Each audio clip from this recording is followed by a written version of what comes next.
श्री गणेशाय नमः. युधिष्ठिर श्रीकृष्णाला म्हणतात, भगवंता, तुझ्याकडून वेगवेगळ्या एकादशींचे महात्म्य ऐकून धन्य झालो आहे. आता वैशाख शुक्ल एकादशीचे नाव काय आहे आणि तिचा व्रतविधी काय, त्याचा पुण्यप्रभाव काय आहे, याविषयी तुम्ही मला सांगा. त्यावेळी श्रीकृष्ण म्हणतात, जो प्रश्न तू विचारला आहेस तोच पूर्वी श्रीरामांनी वसिष्ठांना विचारला होता. तेव्हा त्यांनी जो कथाभाग सांगितला होता तो तुला मी सांगणार आहे. तू शांत चित्ताने श्रवण कर. एकदा श्रीरामाची आणि वसिष्ठांची भेट झाली असता ते म्हणाले, मुनिवर्य, सीतेच्या विरहाने मी अनेक दुःखे भोगली आहेत. अनेकदा व्याकुळ, उद्विग्न व अगतिक झालो आहे. अशा प्रकारे मी जे काही भोगले ते सामान्य लोक कसे सहन करू शकतील, या विचाराने मला मोठी चिंता उत्पन्न झाली आहे. त्या दुःखाच्या भीतीनेच मी तुम्हाला उपाय विचारतो आहे. तरी ज्या योगे सर्व पापांचा क्षय होईल व दुःखांचे निर्मूलन होईल असे एखादे उत्तम व्रत सांगा. वसिष्ठ म्हणतात, रामा, तू रघुकुळाचे भूषण आहेस, मर्यादा पुरुषोत्तम आहेस. तुझी बुद्धी निष्ठावान आहे आणि तुझ्या करुणेलाही सीमा नाही. म्हणूनच तुझ्या नामस्मरणाने मानवांचा उद्धार होत असूनही तू लोकांच्या कल्याणासाठी जो प्रयत्न करत आहेस त्यामुळे मला मोठे समाधान वाटत आहे.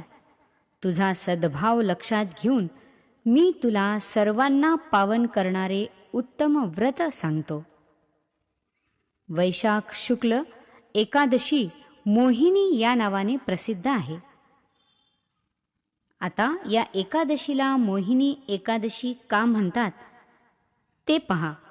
स्कंदपुराणातील अवंतिका खंडानुसार भगवान विष्णूंनी देवासुर संग्रामात ज्यावेळी समुद्र मंथनातून अमृत निघाले होते त्यावेळी त्या अमृताचे वितरण करण्यासाठी भगवान विष्णूंनी मोहिनी अवतार धारण केलेला होता आणि देवतांना अमृतपान केले होते.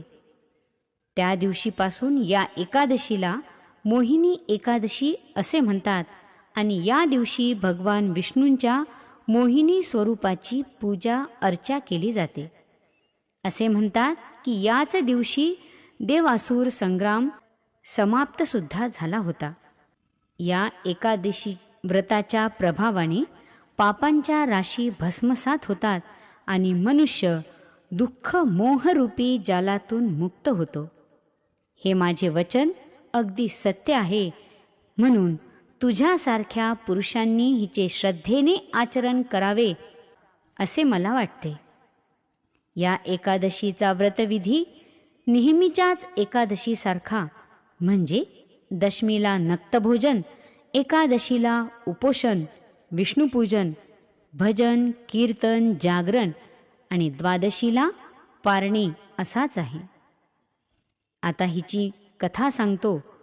ही कल्याणकारक, उपकारक, शीघ्र फलदायक आणि पुण्यप्रद आहे. हिचे महात्म्य श्रवण केल्याने महापातके जळून जातात.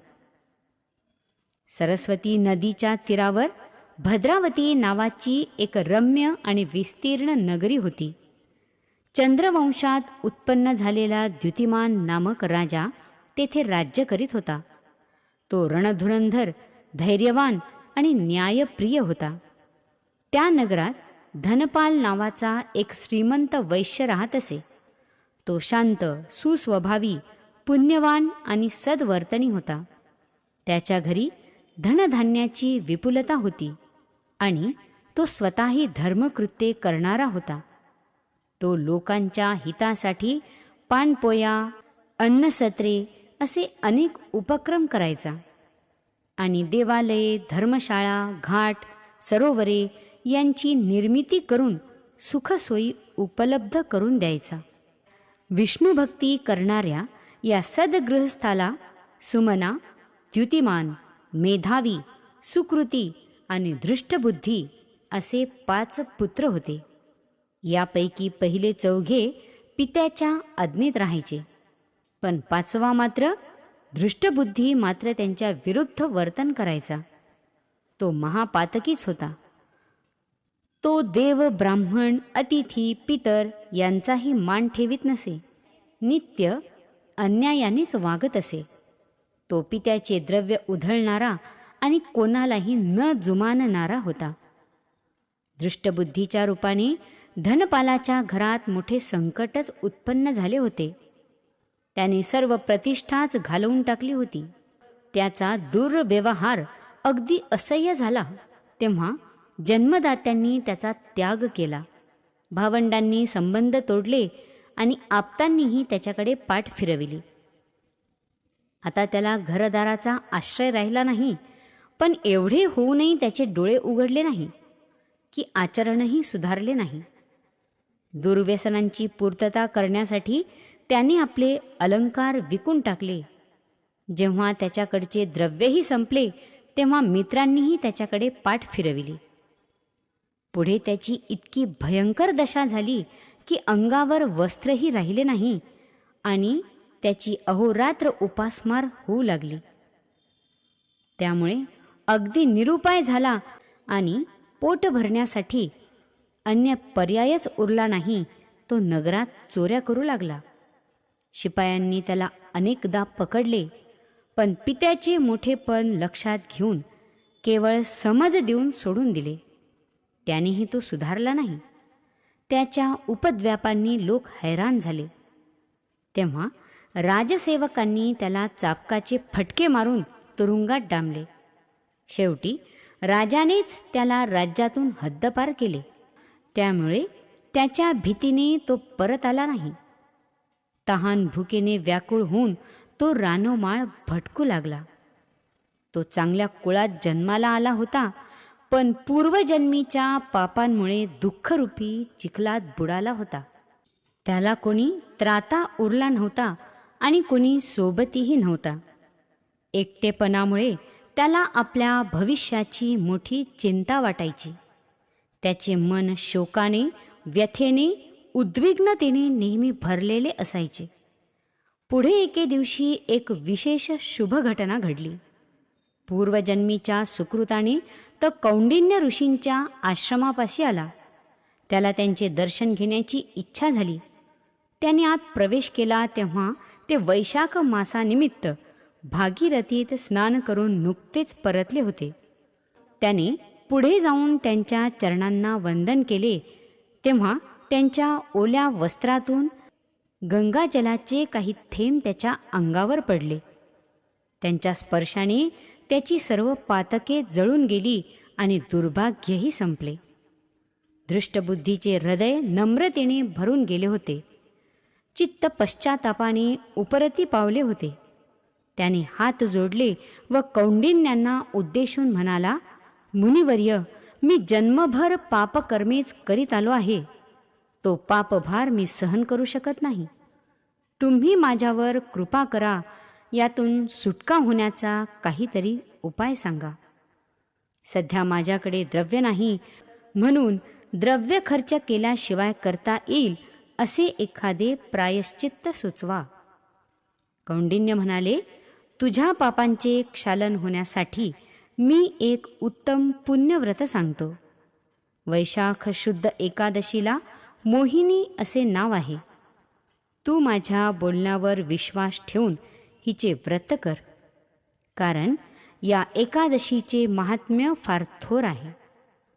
ही व्रतकर्त्याच्या दुष्वृत्तींचा त्वरेने नाश करते आणि त्याची जन्मांतरीची मेरू पर्वता एवढी पापेही जाळून टाकते. ते ऐकून धृष्टबुद्धीला अगदी समाधान वाटले. त्याचे मन प्रसन्नतेने भरून गेले. त्याने ऋषींच्या उपदेशानुसार त्या व्रताचे विधीपूर्वक आचरण केले. त्याच्या पुण्यप्रभावाने तो क्षणार्धात पापमुक्त झाला. त्याचा देह दिव्य झाला. तेवढ्यात तेथे गरुडाचे आगमन झाले. त्यावर बसून तो वैकुंठ लोकी गेला. रामचंद्रा, अशा प्रकारे मोहिनी एकादशीचे व्रत परमफलदायी आणि सर्वश्रेष्ठ आहे. चराचर विख्यात याच्यासारखे दुसरे व्रत नाही. याच्या आचरणाने सौभाग्य वृद्धिंगत होते, दुःख अज्ञान नाहीसे होते. यज्ञ दान तीर्थादी सत्कर्मांनी जे पुण्य मिळते त्याच्यापेक्षा कितीतरी अधिक पट पुण्य या व्रताने प्राप्त होते. या एकादशीचे आख्यान महात्म्य श्रवण पठन केल्याने सहस्र गायी दान केल्याचे पुण्य मिळते. याप्रमाणे श्री कूर्म पुराणातील मोहिनी एकादशीचे महात्म्य संपूर्ण. श्री कृष्णार्पणमस्तु. शुभं भवतु.